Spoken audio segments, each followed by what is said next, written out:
In this video, we're going to explore trigonometric ratios for angles that are greater than 90 degrees.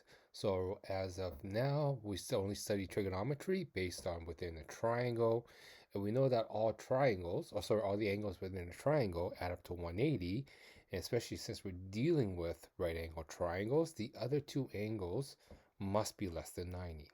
So today we're actually going to expand on the notion of exactly what the trig ratio means for an angle that's greater than 90 degrees.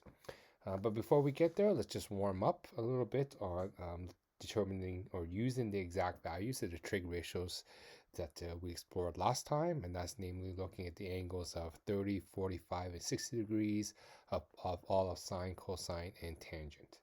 So in our warm-up question, we want to determine the exact value of this big long equation, and this requires us to know the exact values. So sine of 45 is root 2 over 2. 1 minus cos of 30 was root 3 over 2. And then plus 5 tan of 60 was root 3 times, in brackets, sine of 60 was root 3 over 2. And minus tan of 30 is root 3 over 3. So I know in the notes I might have said that tan of 30, and one acceptable answer was 1 over root 3. But root 3 over 3 is actually equivalent value to 1 over root 3, and it's just easier to deal with in terms of working with the algebra and arithmetic in here. So now we just go off and expand and simplify our radicals.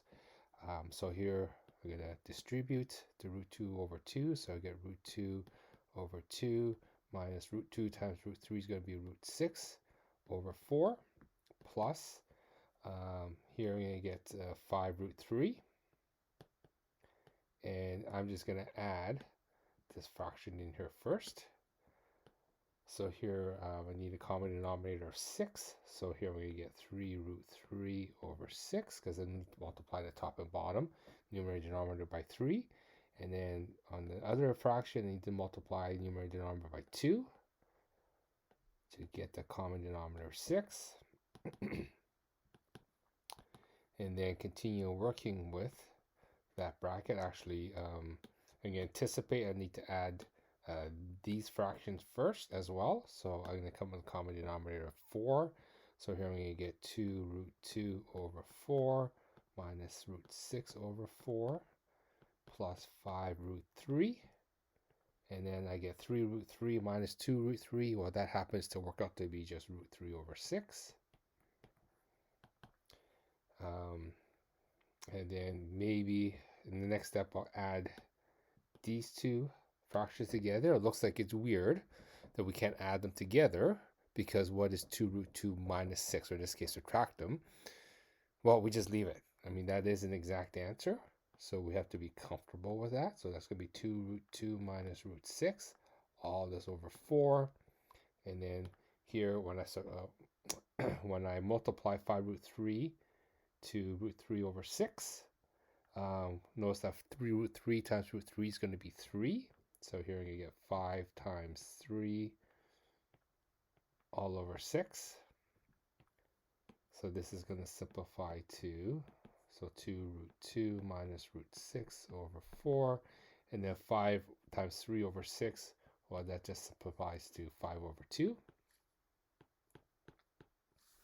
And finally, we need a common denominator. In this case, this is going to be 10 over 4. So this is really 2 root 2 minus root 6 over 4 plus 10 over 4.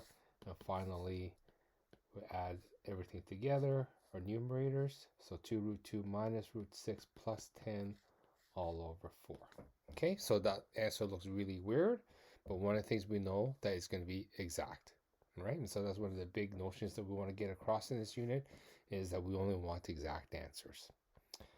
So as a refresher, just going back and looking at the definitions of sine, cosine, and the tangent ratios again. So sine was opposite over hypotenuse, cosine was adjacent over hypotenuse, and tan was opposite over adjacent. And in this triangle, there's theta So we're given to the sides. So in order to get the third side, in this case the hypotenuse, we need to do Pythagoras theorem. So in this case, a squared plus b squared is equal to c squared. So here we get 21 squared plus 20 squared is equal to c squared. So 21 squared is 441 plus 400 is equal to c squared. So we get 841 is equal to c squared. So square rooting both sides. That's going to give us c is going to be, I believe, 29. Oops, 841. So square root of 841 is indeed 29. And I think I used this example in the previous note. Maybe that's why it's kind of I'm remembering that number. So here, sine of theta opposite over hypotenuse. So the opposite side is 20, and we just discovered hypotenuse is 29. The cosine of theta is adjacent side, which is 21 over 29. And finally, tan of theta is opposite over adjacent. So the opposite side is 20, and the adjacent side is 21. So in order to explore really looking at trigonometry in a different way, we have to go through some definitions. So today we're going to know the terms initial arm, terminal arm, and in some sense the terminal point as well, which is on the arm. But really the key terms there are going to be initial arm and the terminal arm. And then we're also going to be able to know the following terms and calculate in here angle and standard position. Okay, that's what the textbook calls it. It's also called a principal angle. I think it's LE. And the reference angle. Okay, so we're going to be looking at things from two different perspectives, so we want to call it that. And from there, we can see that there's going to be two angles that result from this. One is what we call the principal angle, and the one is the reference angle. So we're going to see all this on the Cartesian plane. And we're going to be able to see angles that are sort of derived from that. Okay, so that's really relying on our definitions of initial arm and terminal arm and seeing where those angles come from. And then once we have that, we are really going to have a new definition of sine, cosine, and tangent. So we're going to explore that, how that new definition comes about. And hopefully from that translate why it makes sense that we have trig ratios for angles that are greater than 90 degrees, and then apply that afterwards. Okay, so really at the end of this, we need to sort of understand the new definition and apply it. And hopefully through the video, we have a better understanding of where that comes from. So let's go through the definitions. So angle and standard position. So I forgot to look this up, but I can't remember if there's AL or LE. I actually think it's AL, but that's not really the key thing here. Is that what's the definition of an angle and standard position? Okay, so if we look at our Cartesian plane, we're going to have what we call initial arm. So initial arm always starts at the origin, and it goes out in the positive. I didn't hit the quite x-axis, but it goes out in the positive x-axis. And it goes out. Okay, so it's an arm, but we call it an arm also because there's a point that sort of ends as well. So this is what we call the terminal point. So that's the terminal point on an arm. So that's the part that we really want to kind of focus on, is this arm over here. And I kind of made the point fall on 2, 0. So we know that the length of this arm is 2 units long. Okay. So what we want to do is we want to take this arm, maybe I do a different color here. We want to take this arm and we want to rotate it. So I'm trying to keep the same distance. And so maybe I'll rotate it up to there, something like that. All right. So by rotating it counterclockwise, so here we're going to draw the arrow. In other words, we always start the initial arm, and we're going to rotate it. This is where we get our angle in standard position, or a principal angle. Okay, so that's your definition here. Okay, so it's really the counterclockwise angle between the initial arm, and where it ends. So I forgot the definition here, where it stops. This is what we call the terminal arm. So that's where it stops, where it terminates. So really it's the same arm. We take it from the initial point, which is on the positive x-axis, rotate it counterclockwise. So we're staying in the quadrant number 1, and then we stop at some point. And wherever we stop, so in between that starting point and the ending arm, that distance here, remember, angle is really distance between two lines. That distance is actually the angle. Okay, so that's what we call the angle in standard position, or the reference angle, principal angle. Now, later on, we'll discover that this arm might not stop in the first quadrant. So here, maybe I'll do this in a different color. I'll choose maybe green this time. Is that my arm starts here, so that's the initial, and then it might terminate somewhere over here. All right. So what we see here is that, yes, this still is 2, and I forgot to highlight over here in the purple that this length is still 2, because that's our arm. That's the segment that we have. We're just rotating it, so the length of that doesn't change, but obviously the angle does, depending on where we stop. So here we actually draw this. So this is also a lesson how to draw a principal angle. So we need to see the direction of rotation here. So it's counterclockwise, and this is where it stops. So this defines theta. That's our principal angle. So in this case, we could see it's greater than 90 degrees. So the question that we're going to explore is, well, what is the sine, cosine, and tangent of that angle? And we're kind of puzzled because there's no triangle. But in some ways, we're going to see that we could kind of turn this to a triangle, but maybe not in the way that you think. And we'll explore that in a second. The other reason I drew this is that we want to define what a reference angle is. And a reference angle is really crucial for the rest of this unit to be able to do the trig ratios of theta. Okay, so the definition of a reference angle is the acute angle. So acute means less than 90 degrees. That is between the terminal arm, in other words, that green or the purple where it stops, and in this case, just the x-axis, wherever that may be. So in this case, because it's on the negative side of x, so we'll call it that, this over here is the reference angle. So we always want to find that angle between the arm and the x-axis. Okay, whether it's on the right side or left side of the quadrant, it's going to be just straight down. That's what we call the reference angle. Okay, I can't remember what our textbook calls it. Maybe some other places might call it related acute angle. I'm going to call it reference angle only because it's shorter to say. Okay, so those are some of the definitions that we need to know. Just even drawing that is important. So hopefully you notice all the steps that I did. We need to draw the rotation, which way is it rotating, because that's important, because in some ways that defines the angle that we have.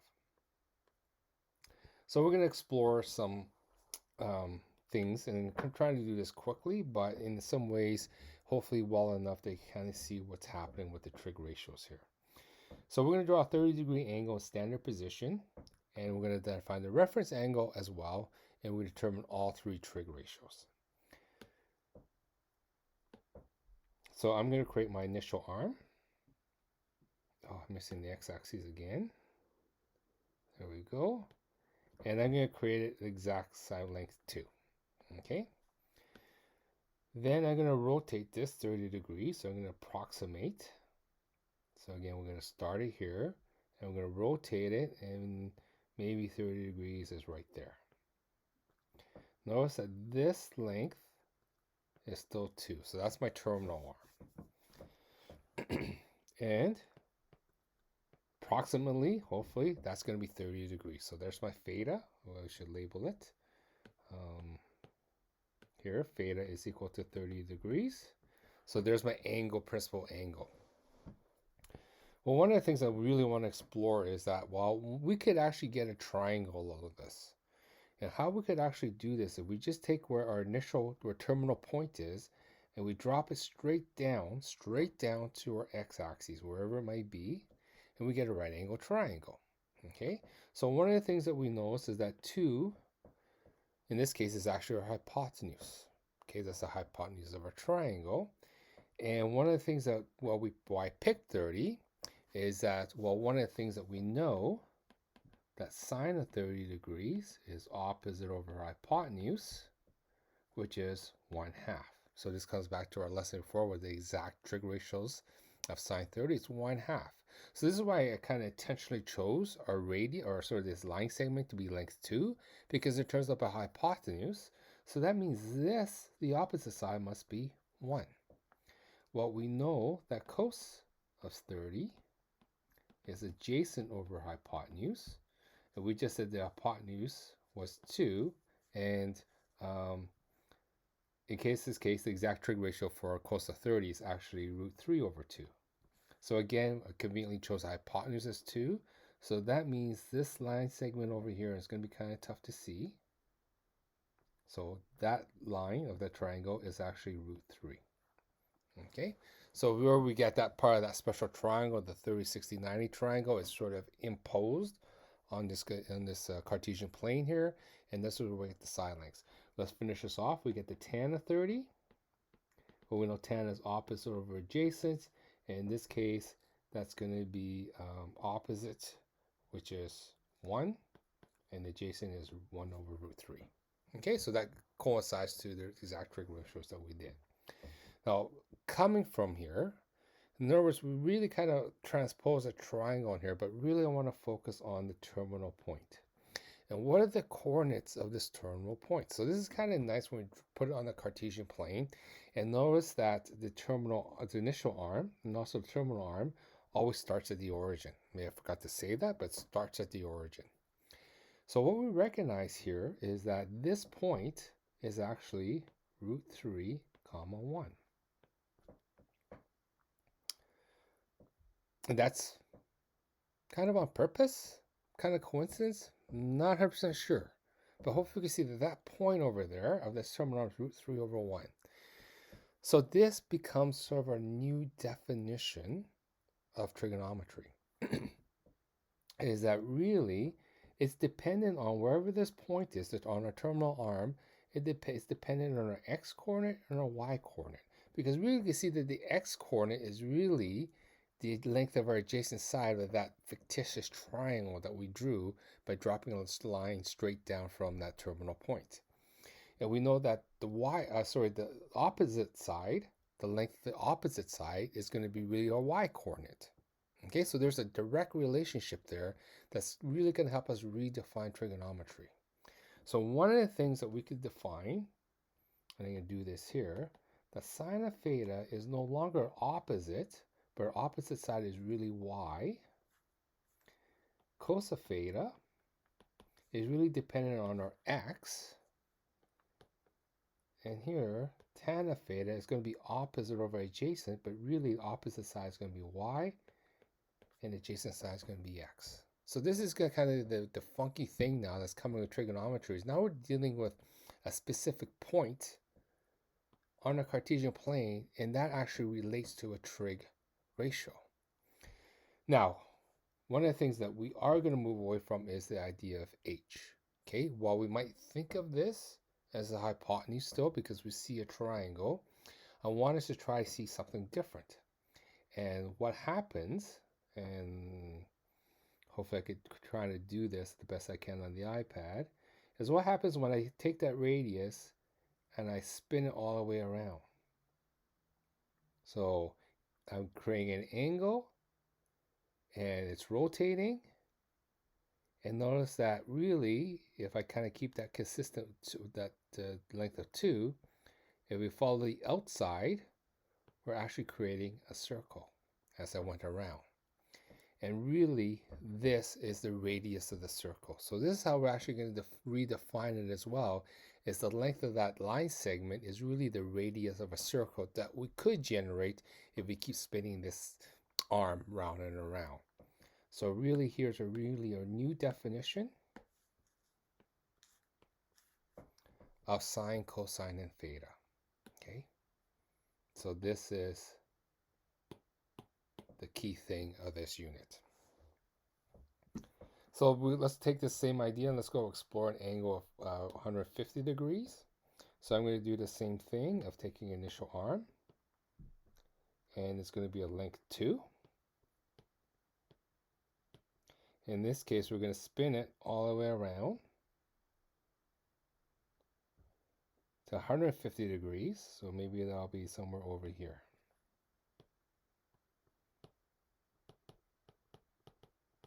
So notice how I'm labeling the diagram, how I drew it. Theta is equal to 150 degrees. So first of all, we're going to go look at the trig ratios, but we want to look at the reference angle first. Oh, I forgot to look at the reference angle on the first one. Only because it's kind of redundant. So if I do the reference angle and let's say green, well, this is my terminal arm, the purple. Well, what is the angle that's created between that arm and the x-axis? Well, it's really the same angle. So here, really, alpha is 30 degrees. So one of my notations is I always use alpha as the reference angle. And I use theta for my principal angle.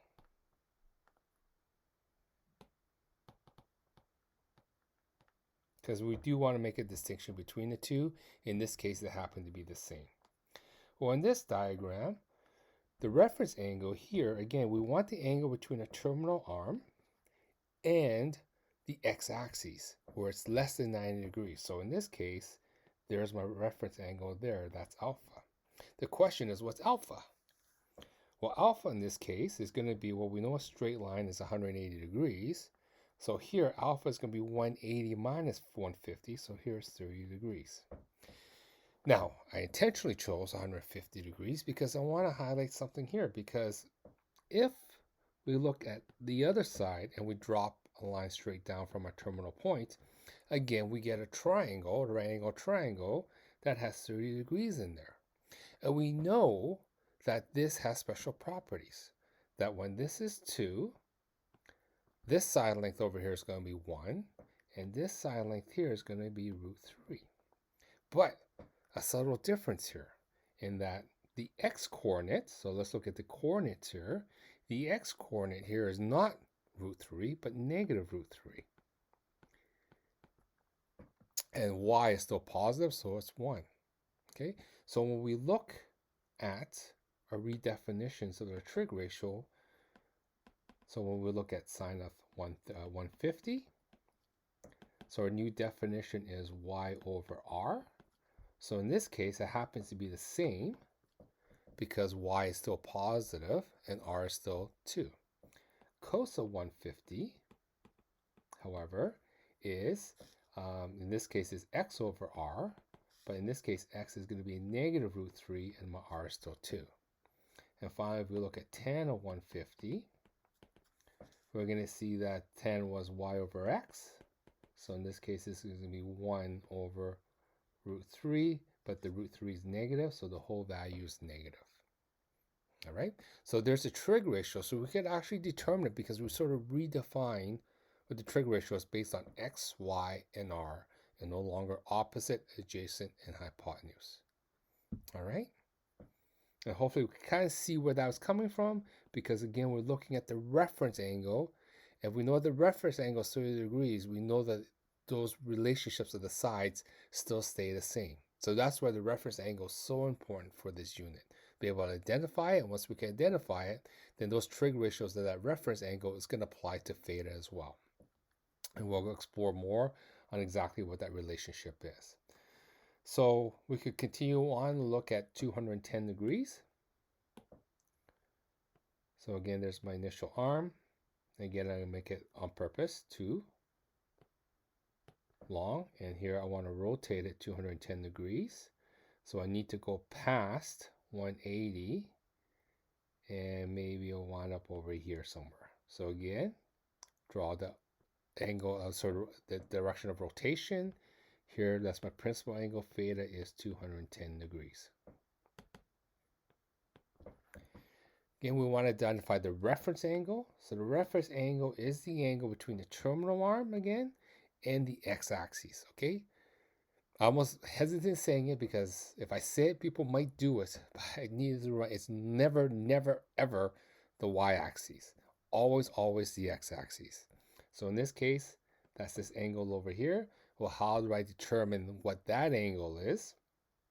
Well, in this case, it's going to be 210 minus 180. In other words, we want 180 plus a little bit more to get 210. So really, how to get that little bit more?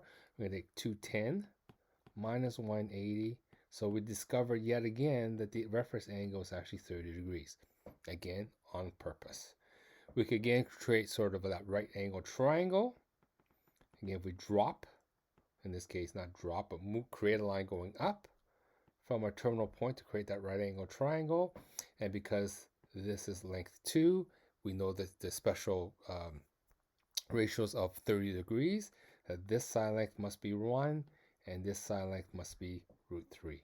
But again, if we're dealing with the point, because we're in the Cartesian plane, this is actually negative root 3 because it's on the negative side of the x-axis. And then this is actually negative 1 because we've dropped down and it's a negative 1 value. So this point down here is actually negative root 3, negative 1. So here we go off and explore or determine the sine of 210. So again, we're going to write this over again so it sticks in our head. The new definition of sine is y over r. So in this case, our y coordinate is negative 1 and r is still 2. So one of the things we recognize is that the radius, because it's really the length, will always, always be positive. Always be positive because we're dealing really with the length of a line.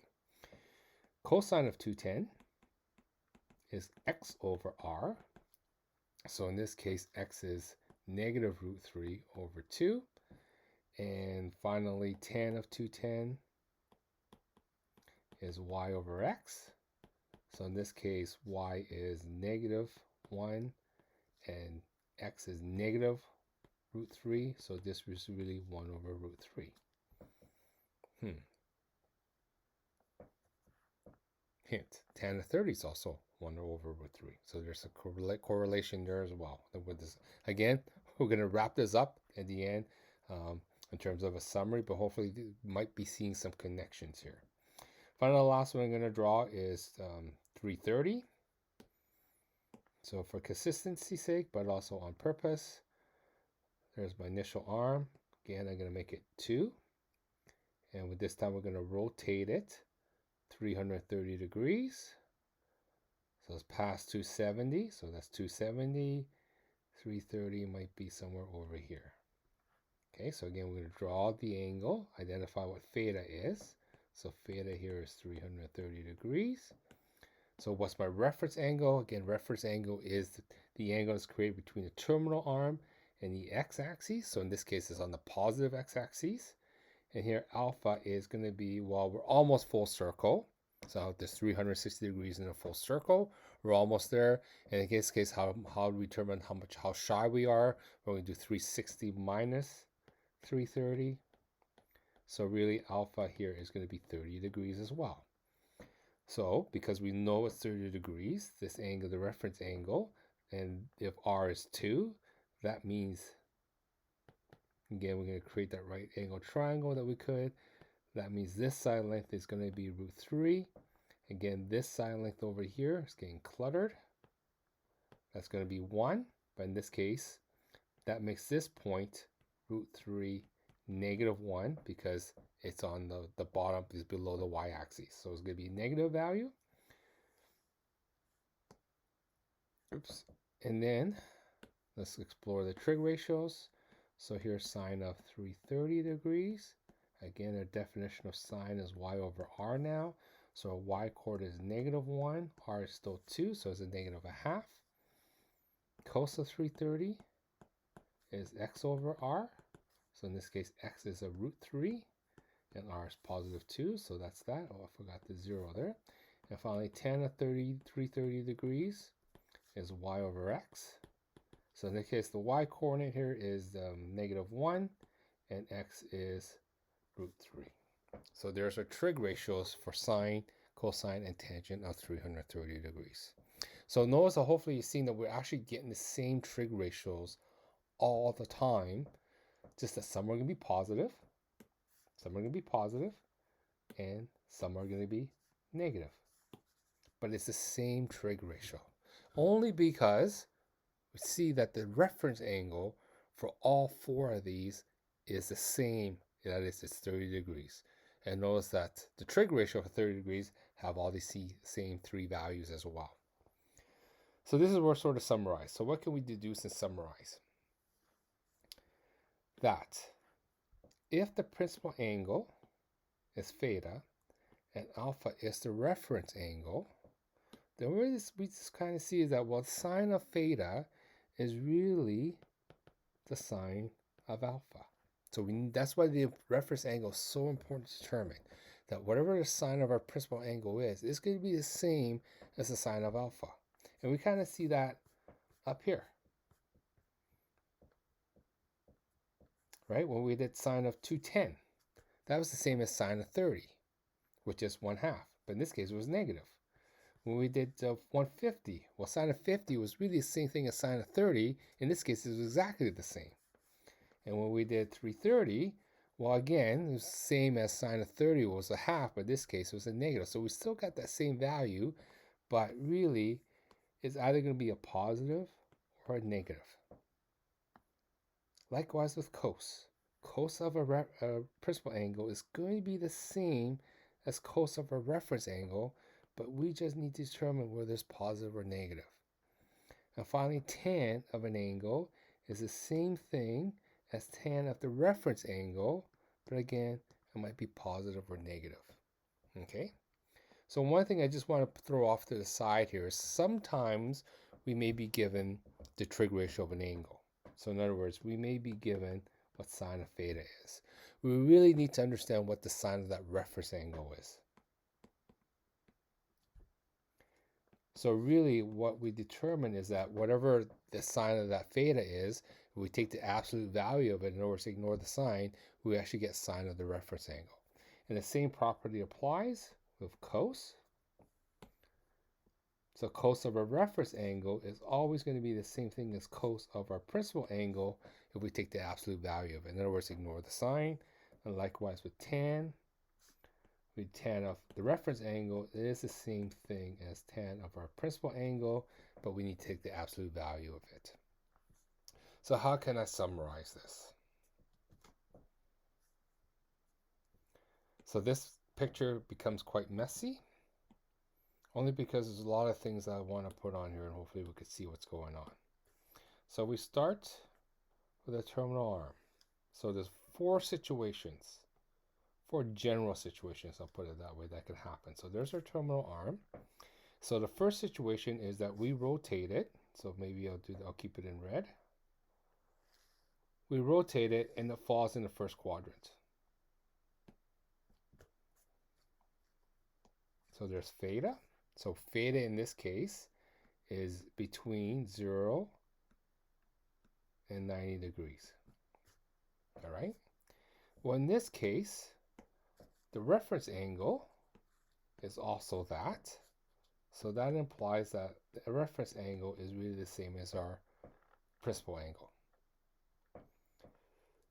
And we discover, well, let's look at the trig ratios in this quadrant. So sine of theta is going to be y over r. But since y is positive and r is positive, that means our ratio is going to be positive. If we look at cos of theta, well, cos is x over r. But in this quadrant, x is positive, r is also positive, so that implies that our ratio will be positive. Finally, tan of theta is y over x. Well, y is positive, x is positive, so that means our ratio is going to be positive. All right? This is no different than the normal trig that we've done up to this point. Now things take a turn.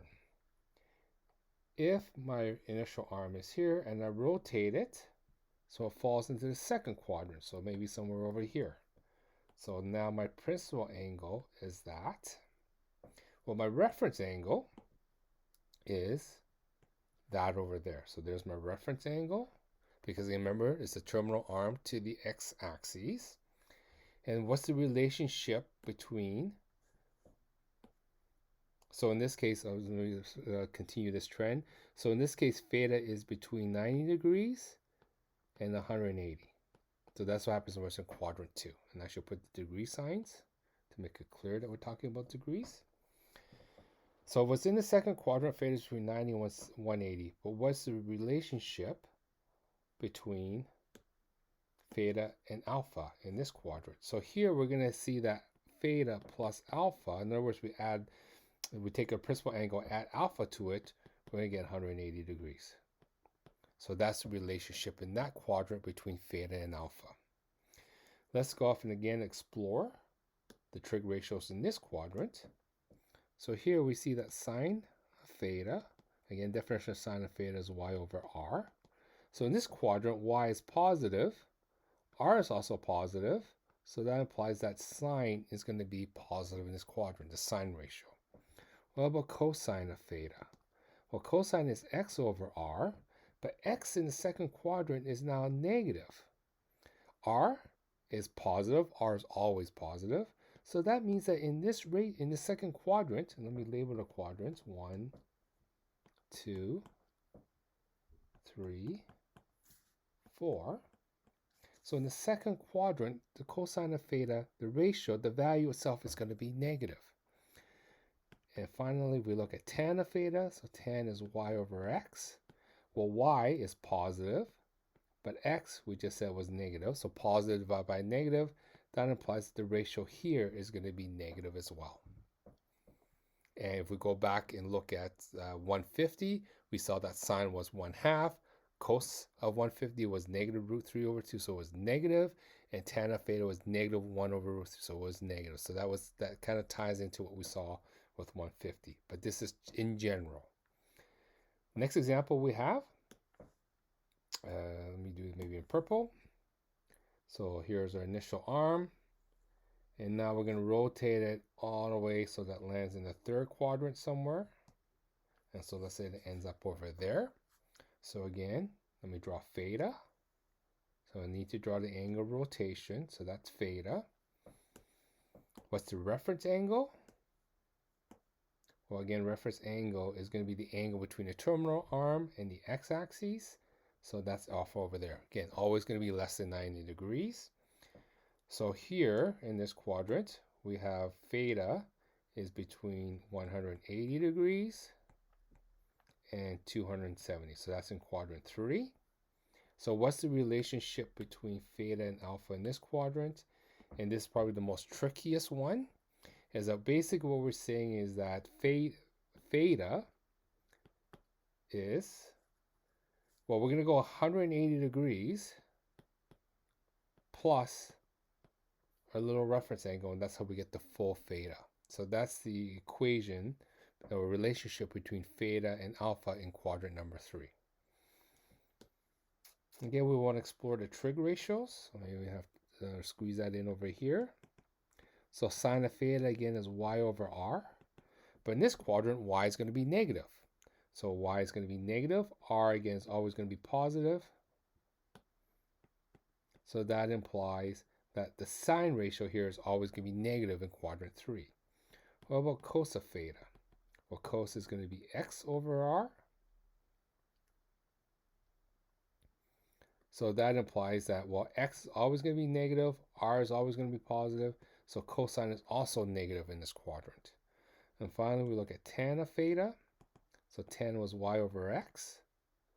So y is going to be negative divided by a negative, because x is going to be negative. That means in this quadrant, tan is always going to be positive, because we're always going to have a negative divided by a negative. That's going to yield a positive.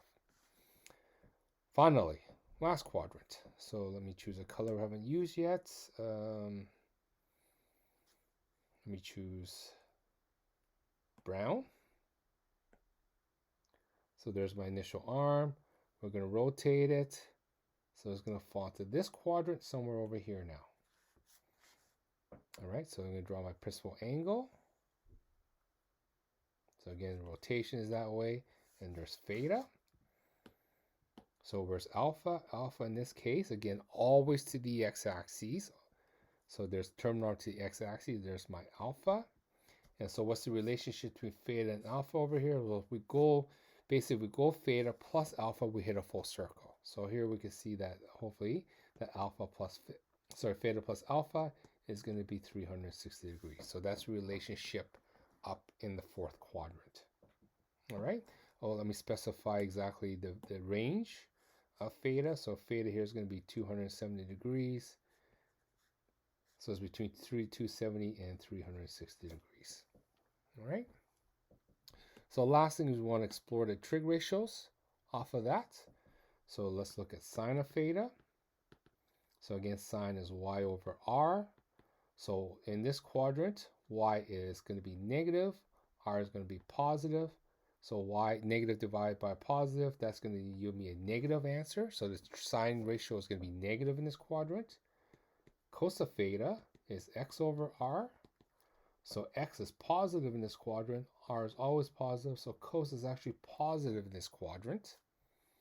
And finally, tan of theta is y over x. So in this case, y is going to be negative, x is positive, so that yields a negative ratio. All right. So in the fourth quadrant, sine is negative, cosine is positive, tangent is negative. So that's what that kind of means. So I just want to kind of summarize or highlight what's positive. So here we have all three are positive. In this quadrant, sine is positive. In this quadrant, tan is positive. In this quadrant, cosine is positive. So one thing to recognize is that in each of the quadrants, only one of the ratios is positive. The only exception is the first quadrant where they're all positive. Well, this is where an acronym comes in to help us understand, help us remember which ratio is positive in which quadrant. As some of you might have heard, it's what we call the cast rule. So it's kind of weird because cast actually starts down here because cosine is positive over here. Oops, sorry, not down here. My bad. Starts in the bottom right. Cosine is positive over here, and then we go counterclockwise. So there's A, short for all. All ratios are positive over here. In second quadrant, S, that means only sine is positive. And finally, down over here, we have T, which is tan. That means tan is positive in that quadrant. Okay, so really, this is a summary of a redefinition of trig as we know it. We're no longer going to talk about sides, opposite, adjacent, and we're no longer about hypotenuse. But we're really talking about a point on a Cartesian plane, the length of that point from the origin to the origin, so really the radius, and the x and y coordinates of that point. All right. So let's go through some examples. Cos of 60 degrees is equal to cos of what other angle between 90 degrees and 60 degrees? So I always like to draw a quick visual. I label my cast. All right, so here we said cos of 60 is equal to what other angle? Well, here, cos of 60, we know it's positive because we're going to get a positive value. Well, where else is cos positive? Well, cos is also positive in the fourth quadrant. Here, we have the reference angle that's 60 degrees. So that's what we're kind of determining over there. So how do we actually get theta? Well, theta is going to be 360 minus 60, which is 300 degrees. Okay, how we could actually really solve that algebraically is we said that here that alpha plus theta was 360. So in this case, we're looking for theta. So theta is going to be 360 minus alpha. And we determined that alpha here was 60 degrees. But anyways, the idea is that hopefully we can see the reference angle there is 60 degrees because this is where cos is positive. All right. We want to find the exact value of trigonometric ratio. So again, draw a quick diagram. 120 degrees is going to fall in this quadrant. So that means my reference angle here is going to be 60 degrees. That's going to be 180 minus 120. So here we're saying that sine of 120 is really, so remember we said the sine of alpha, sorry, sine of theta is the same thing as sine of alpha, but it's either plus or minus. So in this case, it's going to be the same thing as sine of 60, but in this quadrant, it's sine positive or negative. So I'm going to draw my cast. Helps me remember that sine is actually positive. So this is actually going to be the same thing as sine of positive sine of 60. And this is where the exact ratios kind of come in, thus knowing it. Sine of 60 is going to be root 3 over 2. All right, so I didn't cut into space over there a little bit. Let me slide this over, because now we'll look at tan of 330. So I'm going to make this a little bit shorter, smaller. So tan of 330, 330 is going to fall in this quadrant over here. So my reference angle here is going to be 360 minus 330, which is 30 degrees. So here we're saying that tan of 330 degrees is equal to tan of 30 degrees, but using my cast rule, tan in this quadrant is actually negative. So we're saying that tan of 330 degrees is the same thing as negative tan of 30, and tan of 30 was negative 1 over root 3. So tan of 330 is really negative 1 over root 3. Finally, the last example we're going to do is 225.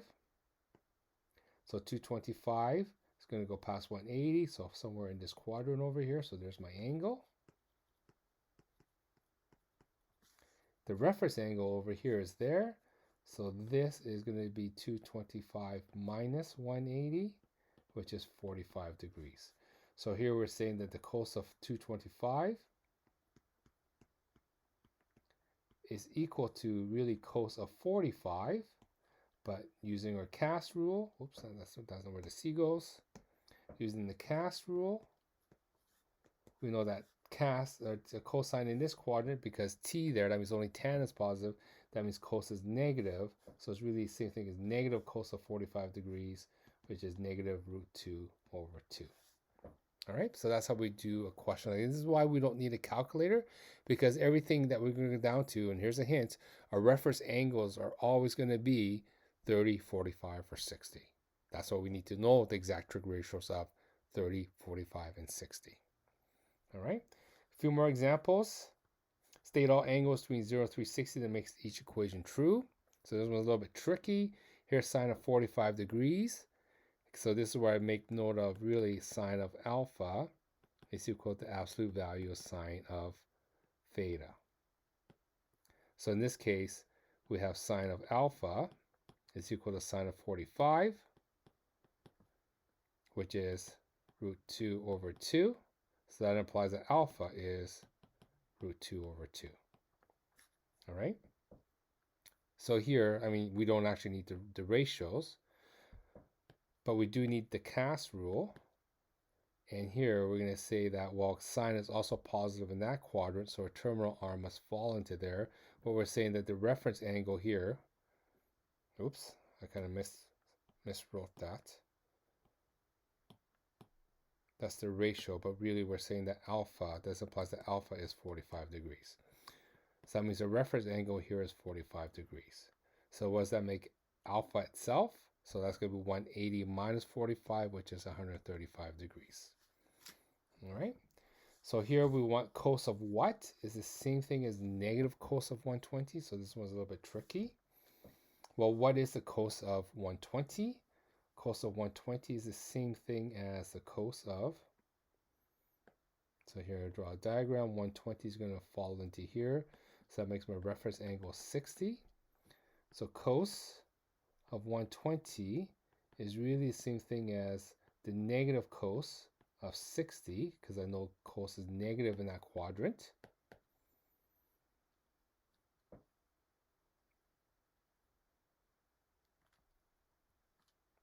So here is negative cos of 60, which is not really important, but here I'm going to say it's going to be 1/2, negative 1/2. But here it's going to be negative of a negative. So really we're looking for where cos is going to be positive. So it's going to be positive in this quadrant, So because we're dealing with the reference angle here, 60 degrees.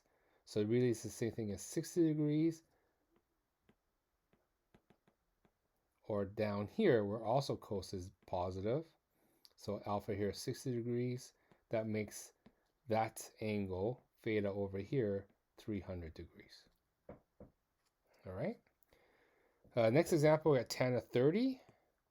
So tan of 30 is positive because it falls into the odd quadrant.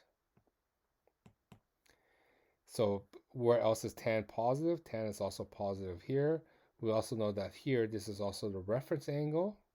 So that implies that we want the reference angle down here as well. So really it's the same thing as tan of, I'll write out explicitly, 180 plus 30 because we're in quadrant 3. So that's the same thing as 210 degrees. Next one is kind of, looks a little tricky. Actually, it is tricky because we're dealing with the negatives, but let's do the positive here first. So sine of 35. So 135 is over here. So that makes the reference angle here 45 degrees because that's 180 minus 135. So in this quadrant, sine is positive. So where else is sine is positive? So that means sine is positive in that quadrant. So that means we have the reference angle over here, which is 45 degrees, which is really my principal angle as well. All right. Now, where is sine negative? So that's what the next question kind of implies, is that, well, this is the same thing as a negative. So a negative times a negative is a positive. So really where we're looking for, where else is sine negative? So sine is negative in these two quadrants. And again, we want our reference angle each of there to be 45 degrees.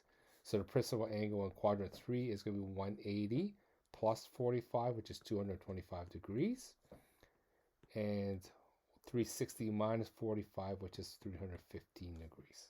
All right. So this kind of makes sense because sine of 225 should be negative, but negative of negative is a positive, which is what we want because sine of 135 is positive there. And the same logic follows with 315. Sine of 315 is negative, and negative of a negative is a positive, which is exactly what we're actually looking for. Last question. So determine all angles between 0 and 360 where sine of theta is a half. So this is where this algorithm comes in, which is important, is really sine of my reference angle is going to be this absolute value of sine of my actual angle. So in this case, sine of alpha is going to be the absolute value of a negative a half. So sine of alpha is a half. So that implies that alpha is either 30, that implies that alpha is 30 degrees because we do the sine inverse of alpha. So sine inverse of a negative a half is 30 degrees. So coming back to a quick sketch here, because my ratio is negative, where is sine negative? So sine is negative in this quadrant and that quadrant. And in those quadrants, I want my reference angle each to be 30 degrees.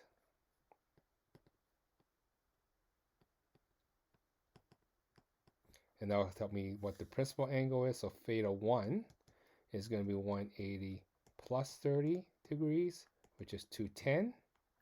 And theta 2, the second possible answer, is going to be 360 degrees minus 30 degrees, which is 330 degrees.